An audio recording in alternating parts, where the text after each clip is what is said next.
Hello everyone, and thank you for coming to another video. In this video I'm going to do a what is in my camera bag video. Basically go through all my equipment, tell you a little bit about the equipment I use, and hopefully this will be helpful for anyone who is contemplating getting into photography and looking at certain particular lenses. And let's get to it. So obviously I have a standard camera bag here.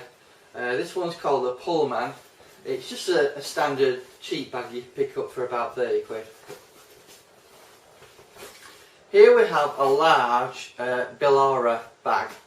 I highly recommend these because they're well built.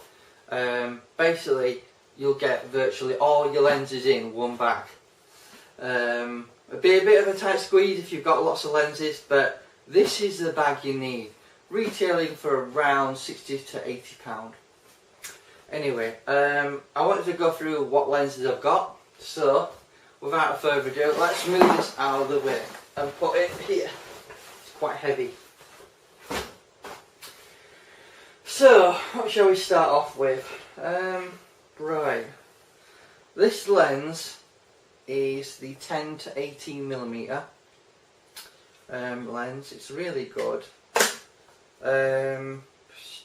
It's 4.5 to 5.6. It's quite a handy little lens, and if you're interested in doing any sort of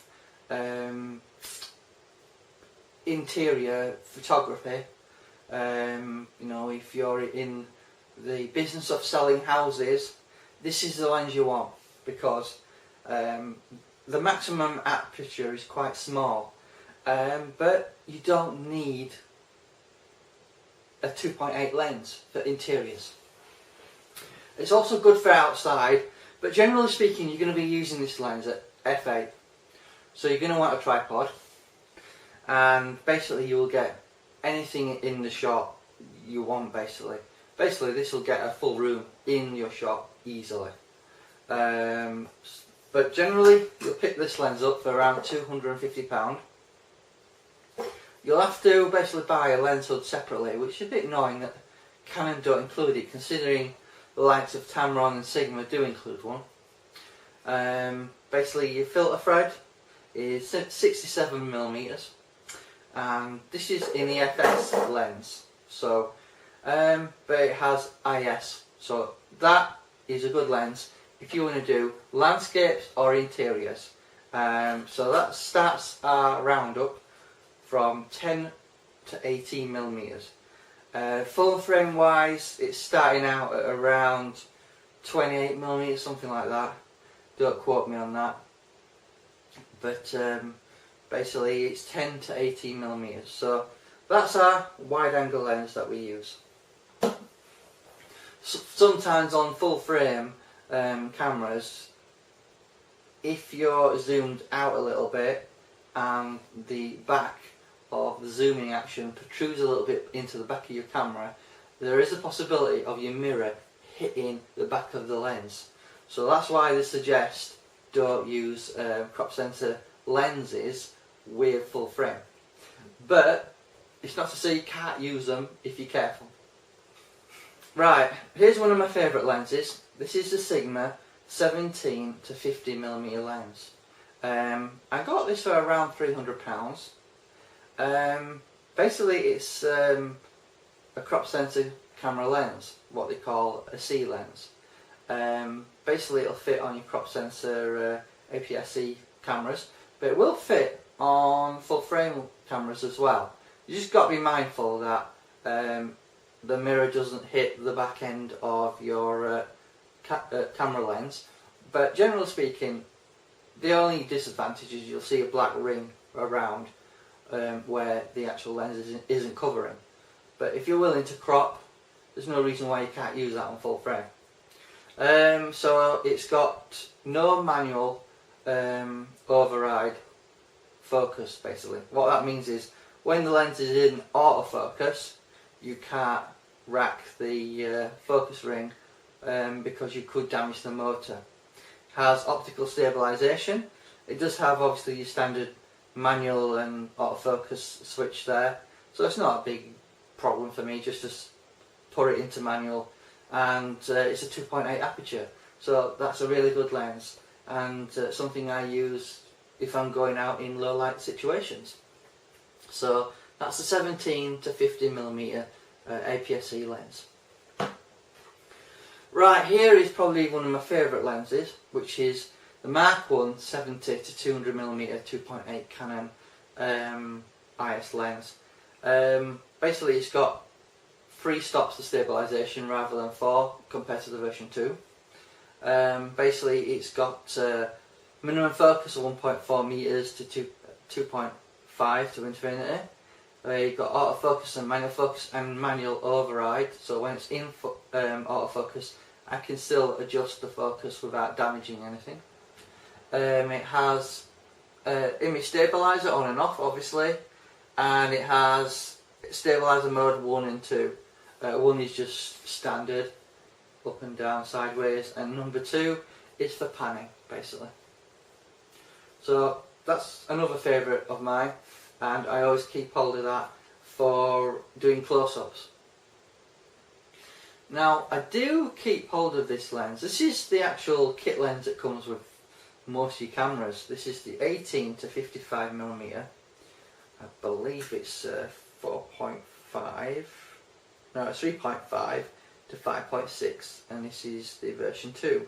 IS, autofocus and manual focus.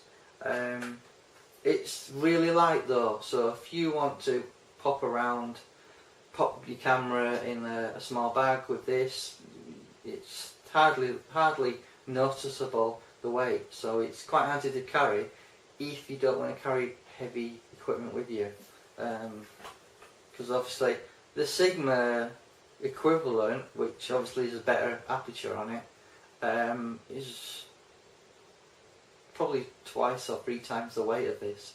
So if you do want to go light, the kit lens is ideal.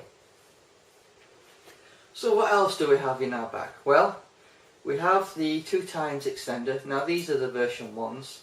The version 2 extenders tend to be weather sealed, slightly better optically, but not by much. And the version 3 apparently is a lot better, but to be honest, you're not going to see that much of a difference. And if you're wondering how it's configured like this, basically that's just an extension tube. So you know, if you have a look in there, you can see you just attach it. And I was watching a wildlife photographer who carries it like that because it's convenient to have basically your 1.4 extender and your 2x extender all in one package, and you can always attach that onto your 200mm lens, and obviously you've got a good 400mm wildlife lens if you want to use it, and it's comparable in quality to the new 100 to 400 Mark II lens in quality. Well, that's a lot of research that I've done that sort of indicate that. So that's why I sort of kept the 200 and had the teleconverter. So here we have probably one of my favourite lenses. This is the 150 to 600 contemporary Sigma lens. Basically f5 to 6.3. You've got autofocus, manual override and manual focus. You've got various limited options on there, such as full, 10 meters to infinity and 2.8 to 10 meters. You've got optical stabilization, mode 2 and 1, and you can actually turn it off as well if you want to. Obviously mode 2 would be panning, mode 1 is normal. And interesting to this lens is the custom C2 and C1 modes. So if you buy the Sigma dock, you can basically customise the limiter on this and the autofocus speed a little bit, and you can get firmware updates, you know, which this has recently been updated, and I found it really quick and nails focus most of the time. So that's the Sigma. here we have the 300 f4 prime lens, which is really good quality, it's really sharp. At f8 with the 1.4 teleconverter, it's probably just as good as the 400 5.6 lens, and obviously you retain autofocus at 5.6 on most camera bodies. Now the stabilizer, you've got mode 1 and mode 2, so mode 1 is obviously for up and down, side to side, and then mode 2 is for panning. In terms of autofocus speed, it's comparable to the 70 to 200 Mark 1 that I've got. Basically, minimum focus is 1.5 meters to infinity, and you do have an option for 3 meters to infinity on the limiter. Autofocus and manual focus, and obviously you can adjust the focus on this lens when it's in autofocus, and that's a fantastic lens to get. If you're on a budget and you can't afford a zoom, or you prefer a prime, you know, consider the 300 f4 with IS and a 1.4 teleconverter at 420mm. It should be more than enough. On the crop sensor camera, obviously it's going to be probably something around 680mm, something like that. So that's a good lens to have. So let's talk about cameras, what I have here. So here we have the 7D. I suppose in today's world, in comparisons to the Mark II, it's probably aging a little bit, but it also means you can pick it up at a bargain price on second-hand websites. So I've never experienced any problems with the 7D. It's fantastic. Basically, I'm getting 8 frames a second. It's really quick, no major issues with it. I like the ability to do video as well. Obviously it's only going to be HD, but it's good enough. So let's have a look what my other backup camera I've got here is. Now here, I can try and get it out of the bag, is the 600D. Basically it has the flip out screen, which is really handy if you want to do like selfies. Personally, would I recommend this camera to anyone? Probably not. Generally, if you're doing raw images, it tends to choke the buffer after 5 shots, so it's not ideal. If you're just going to do weddings, I think it's good enough for that. You know, if you want to use some of these wide angle lenses, but generally you might want to stick to full frame if you're doing weddings. But as a backup camera, it's probably not bad because it's really light, really small. You can take the battery grip off, obviously.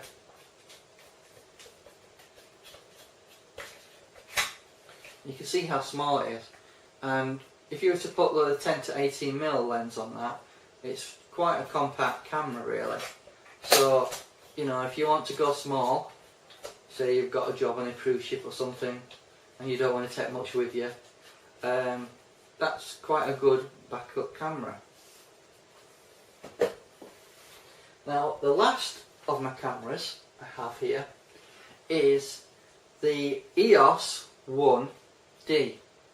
Now this is the Mark III, so again this is quite old. Now you might ask, why have I got an old 1D camera? Well, you can pick it up quite cheap these days. I think I picked this up for around £400. Basically the 7D a year ago cost me that, and I think the 600D, before I forget, was around 300. So this is good. The only downside is it's only 10 megapixels, as I think I've not mentioned yet. This is the 7D's 18 roughly. It's roughly the same amount for the 600D, but obviously this 1D Mark III, basically it's quite old, it can't do video, it's only 10 megapixels, but it is a really good camera, really professional grade. What I like about it most of all isn't really how many pictures you can take a second. This can take 10 obviously, because it's really fast. But I like the battery in it. This battery will outlast both of these two cameras, and probably more some, because the battery is huge. Let me just show you it. You know, it's basically got 23,000 AH, and it's 11.1 volt. So it's significantly more powerful than any battery you've got in these two cameras. So you can go shooting all day long with this, and probably shoot all day long the next day as well, without even thinking about changing the battery. I could never hope to do that with these two cameras. Obviously, the disadvantage, you can't do video. So if you want to go out and do video, I'm going to have to take one of these two cameras with me. Generally, I pair the 7D with the 1D Mark III with two lenses, and I can shoot all day long with that gear. One more thing that's very important when you go out shooting is you want to get some sort of strap. Now, I found a strap like this where you can attach two cameras to both of these tripod mount things, which basically just screws in to the tripod mount, and you can have that on your shoulders all day long with two heavy cameras, and I really like that. There are other carrying straps, cases out there you can buy. The 150-600 Sigma lens, if I go and do wildlife and sports, this is the lens I'm going to want to take with me, because it gives me 600mm and I get quite good quality with it, and it's not heavy too much. This is the contemporary version, not the sport version.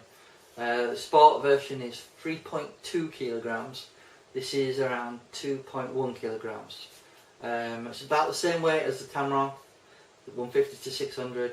But if you want to go out and do wildlife and you've got good light, use that lens.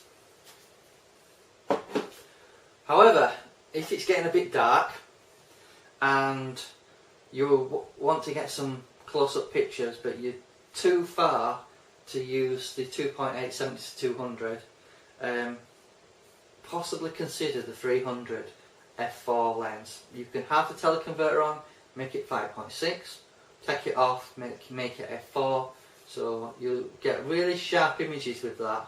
To be honest, without the teleconverter on there, the results on this will be probably as good as a 500 f4 lens. It's just a matter of getting closer to your wildlife. But sometimes wildlife comes too close, and big Sigma lenses like this have a minimum focus of 2.8 meters. So this lens can focus up to 1.5 meters.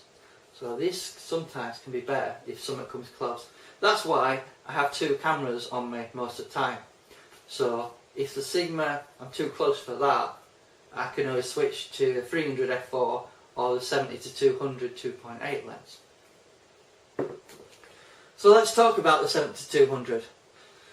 Generally, when it's really starting to get dark, or it's sunset or sunrise, this is when you want to be using this lens, because you've got that 2.8 aperture, means it lets a lot of light in, really handy, ideal for sports.